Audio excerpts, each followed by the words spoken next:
नमस्कार दोस्तों, बहुत बहुत स्वागत करता हूं आप सभी का हमारे इस नए वीडियो में। इस वीडियो की शुरुआत मैं एक खूबसूरत तस्वीर से करना चाहता हूं। इस तस्वीर को ज़रा आप लोग ध्यान से देखिए। ये तस्वीर बताती है कि जो बीएसपी है वो कितनी ज़्यादा एक्टिव हो गई है। ये जो तस्वीर मैं आपको दिखा रहा हूँ, ये बिहार से तस्वीर निकल कर सामने आई है। तो जिन लोगों को घोड़ी से उतार दिया जाता है, जिन लोगों को घुड़चढ़ी नहीं करने दिया जाता है, शादी के वक्त आप देखते हैं कि जो दलित दूल्हे होते हैं ख़ास तौर से उनसे मारपीट की जाती है। तो कहा जा रहा है कि इसका मुंह तोड़ जवाब देने के लिए अब हाथी की सवारी कर लेनी चाहिए। तो बीएसपी के जो नेता हैं कितने ज़्यादा एक्टिव हैं बिहार में, ये तस्वीरें बता रही हैं। बिहार में जो संगठन है काफ़ी, कहा जा रहा है, मजबूत हो रही हैं। ये वीडियो, ये तस्वीरें निकल कर जो सामने आ रही हैं वो खुद गवाही दे रही हैं कि जो बीएसपी है वो बीएसपी शायद नहीं रही। बीएसपी ने अपना जो रास्ता है वो बना लिया है। आपको बता दें कि बिहार में नवंबर में विधानसभा का चुनाव है और उससे पहले जो तैयारी है वो गजब की है। लगातार बैठकें की जा रही हैं, कैडर कैंप किए जा रहे हैं और जब हाथी सड़क पर दौड़ी तो सब देखते रह गए। और जो विरोधी हैं, इस तस्वीर को देखकर उनकी, कहा जा रहा है कि नींद हराम हो गई है। आइए आपको दिखाते हैं जो लोग इस रैली में शामिल हुए, जो लोग इस तरह से लोगों को जागरूक कर रहे हैं, बीएसपी के प्रति जागरूक कर रहे हैं, वो लोग कह क्या रहे हैं, देखिए जरा। क्या लगता है इस बार कुछ परिवर्तन होगा बिहार में? पूरा परिवर्तन होगा। हाँ, कोई रोकने वाला नहीं है। हाँ। बिना बीएसपी के सरकार नहीं बनेगा।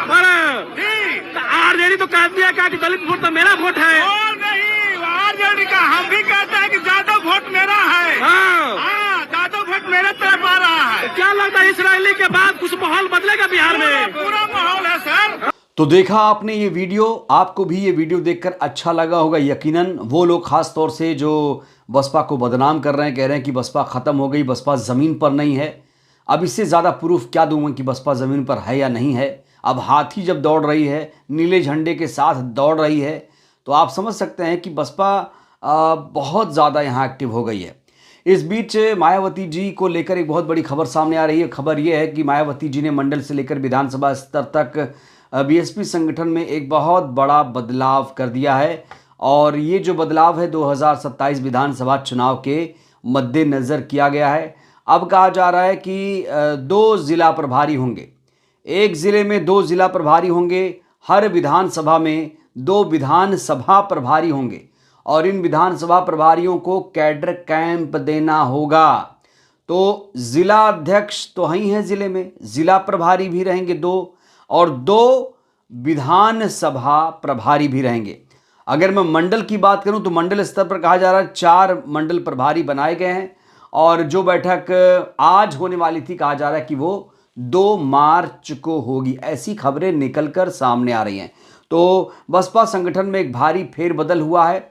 विधानसभा प्रभारियों की जो सूची है वो जारी हो चुकी है और जो मुख्य सेक्टर प्रभारी हैं वो शमशुद्दीन राइन, विश्वनाथ पाल, घनश्याम खरवार जैसे तमाम लोग इसकी जिम्मेदारी संभालेंगे। तो बीएसपी सुप्रीमो ने 2027 चुनाव के मद्देनज़र उत्तर प्रदेश का जो संगठन है उसमें बड़ा फेरबदल करते हुए लोगों को चौंकाया है और एक नया प्रयोग किया जा रहा है। अब आप सोचिए, बूथ स्तर तक कमेटियां बनाई जा रही हैं और बूथ संगठन को भी मजबूत किया जा रहा है, क्योंकि जिस पार्टी का बूथ स्तर मजबूत होता है वो पार्टी भी चुनाव में मजबूत हो जाती है। और इस प्रयोग को लोग अलग अलग चश्मे से देख रहे हैं। कुछ लोग कह रहे हैं कि बहुत बढ़िया प्रयोग है, कुछ लोग कह रहे हैं नहीं, ये तो आम प्रयोग है, ये तो मायावती जी ऐसा करती रही हैं। लेकिन जो नई पीढ़ी है वो इसे एक क्रांतिकारी बदलाव के तौर पर देख रही है। तो अगर ये जिला प्रभारी और विधानसभा प्रभारी, जिला अध्यक्ष सब आपस में समन्वय बनाए रखेंगे तो आने वाले चुनावों में बीएसपी को बहुत ज्यादा फायदा मिलेगा। कहा जा रहा है कि बीएसपी सुप्रीमो इस बार 2027 चुनाव किसी भी कीमत पर जीतना चाहेंगी, क्योंकि लंबे अरसे से जो सत्ता का स्वाद है वो बीएसपी ने नहीं चखा है। 2007 में बीएसपी की पूर्ण बहुमत से सरकार बनी थी और 2027 में उसे रिपीट किया जाएगा। आप जानते हैं कि उत्तर प्रदेश में जो अखिलेश यादव हैं वो पीडीए बना रहे हैं। कहने को तो अखिलेश यादव कहते हैं कि उनका पिछड़ा दलित अलायंस है, लेकिन जब दलितों के खिलाफ अत्याचार होता है तो कहा जाता है कि वो उसमें इंटरेस्ट नहीं लेते हैं, आरक्षण को लेकर ज़्यादा मुखर नहीं हैं। मायावती जी ने जो ज़िलों के नाम बनाए थे, महापुरुषों के नाम पर ज़िले बनाए थे, उसे इन्होंने बदलने का काम किया था। इस बीच मायावती जी ने अखिलेश यादव के पीडीए की पोल खोल दी है।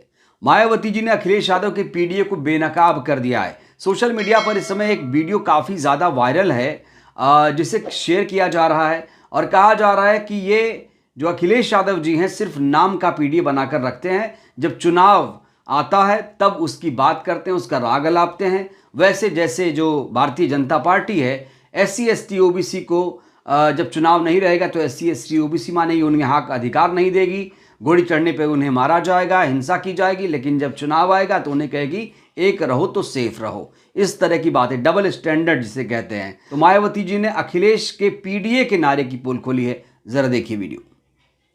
दल बदलू बहुत चीख चीख के बोल रहे थे कि समाजवादी पार्टी के साथ साथ अम्बेडकरवादी पार्टी ये है वो है। आप लोगों ने देखा होगा, मतलब वो चिल्ला चिल्ला के बोल रहे थे। जिस समाजवादी पार्टी ने दलितों के सरकारी नौकरियों में पदोन्नति को लेकर लाए गए विधेयक को राज्यसभा में फाड़कर फेंक दिया था, तो ये कैसे दलित हितैषी पार्टी हो सकती है? तो देखा आपने, मायावती जी ने साफ तौर से कहा है कि ये परिवार दल अलायंस है, ये स्वार्थ के लिए एक अलायंस बनाया गया है, इसका कोई वजूद नहीं है।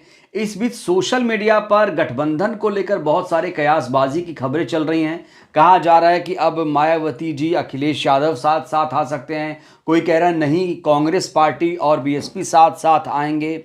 वहीं बिहार को लेकर खबर यह है कि तेजस्वी यादव बहुत ज़्यादा जोर लगा रहे हैं, मायावती जी के साथ आने के लिए उतावले हैं। हमने आपको शुरू में वो तस्वीरें भी दिखाई हैं कि किस तरीके से हाथी चल रही है और जो विरोधी हैं वो परेशान हो रहे हैं। तो मायावती जी ने अपनी ताकत दिखानी शुरू कर दी है और ये ट्रेलर मैं आपको दिखा रहा हूं। जब चुनाव आएगा तब आप देखिएगा जलवा किस तरीके से रहेगा, संगठन को किस तरीके से मजबूत किया जा रहा है, सभी को काम दिया जा रहा है, सभी से फीडबैक लिए जा रहे हैं, रिपोर्ट मांगी जा रही है। और एक चीज आपको और बताना चाहता हूं, जो लोग कह रहे हैं कि बसपा कमजोर है वो वही लोग हैं जो टीवी देख देख के परेशान हैं, वो वही लोग हैं, क्योंकि बसपा की खबरें आपको टीवी पे देखने को नहीं मिलेंगी, बसपा की खबरें आपको सोशल मीडिया पर देखने को मिलेंगी। तो जो लोग टीवी देख रहे हैं उनको पता नहीं चलता है कि यहाँ क्या हो रहा है, लेकिन जब आप ऐसी खबरें देखेंगे तो आपको पता चलेगा कि जो नेता हैं वो सक्रिय हैं। मायावती जी क्या मिशन मूवमेंट को बर्बाद करेंगी? बिल्कुल नहीं करेंगी। उन्होंने अपना पूरा जीवन लगा दिया, संघर्ष किया। तो जिन्हें आयरन लेडी कहा जाता है, 4 बार उत्तर प्रदेश की मुख्यमंत्री रहीं, क्या वो मिशन को बर्बाद होते देख पाएंगी? बिल्कुल नहीं। और सूत्र तो ये भी बताते हैं कि बहन जी दिन रात इसी के बारे में सोचती हैं कि कैसे अपने समाज को आगे बढ़ाया जाए, कैसे उनको सत्ता में लाया जाए, कैसे उन्हें मजबूत किया जाए, और इसमें वो लगातार लगी रहती हैं। लेकिन जो विरोधी हैं उनके, वो लगातार उन्हें बदनाम करने की कोशिश करते हैं, लेकिन उनकी कोशिश कभी कामयाब नहीं होगी। बिहार के बारे में बात कर रहा था कि बिहार में जो तेजस्वी यादव हैं, कहा जा रहा है, सूत्र ये भी बता रहे हैं कि तेजस्वी यादव गठबंधन करने के लिए बेताब हैं, क्योंकि ये मत भूलिए बिहार में मायावती जी का अपना एक स्थायी वोट बैंक है। मायावती जी वो लीडर हैं जिनका पूरे देश भर में अपना जनाधार है। अभी आपने देखा कि आंध्र प्रदेश में संगठन में बदलाव हुआ है और तेलंगाना में करीमनगर में जो MLC का चुनाव हुआ है संपन्न हो गया। 3 मार्च को जब नतीजे आएंगे तो आप देखिएगा किस तरीके से कहा जा रहा है कि बसपा वहाँ रेस में है और वो सीट वो जीत सकती है। तो दक्षिण भारत से लेकर उत्तर भारत में बसपा का संगठन मजबूत हो रहा है। बिहार में सारे नेता इस समय एकजुट हो चुके हैं और संगठित हो चुके हैं। अभी से चुनाव की तैयारी शुरू कर दी गई है और यकीनन ऐसे होना भी चाहिए, क्योंकि आमतौर पर जब भी चुनाव हुए बसपा चुनाव की तारीखों के ऐलान के बाद एक्टिव हुई, लेकिन वो गलती अब नहीं दोहराई जाएगी जो लोकसभा के चुनाव में हुई, जो दिल्ली विधानसभा चुनाव में हुई। यहां तक कि मिशन 2027 में बीएसपी अभी से ही जुट गई है। 1.5-2 साल पहले से ही बसपा जुट गई है। संगठन में जो बदलाव हुआ है, जो फेरबदल हुआ है, 2027 चुनाव में फतेह करने को लेकर किया गया है। अब 2 मार्च को बड़ी बैठक है जिसमें पंचायत चुनाव से लेकर 2027 चुनाव को लेकर एक रूपरेखा तैयार की जाएगी। सबको और जिम्मेदारी दी जाएगी। आकाश आनंद की क्या भूमिका होगी इसको भी देखा जाएगा, क्योंकि उनके बारे में बहुत सारी नेगेटिव खबरें इस समय चल रही हैं। बहरहाल इस वीडियो में इतना ही। तो जिस तरीके से बहन जी ने पीडीए की पोल खोली है, जिस तरीके से बिहार में हाथी दौड़ रही है, इसको लेकर आप लोग क्या सोचते हैं? जो लोग कह रहे हैं बसपा खत्म हो गई, उन्हें आप लोग क्या कहेंगे? आप लोग भी अपनी राय दीजिए। बहुत बहुत धन्यवाद।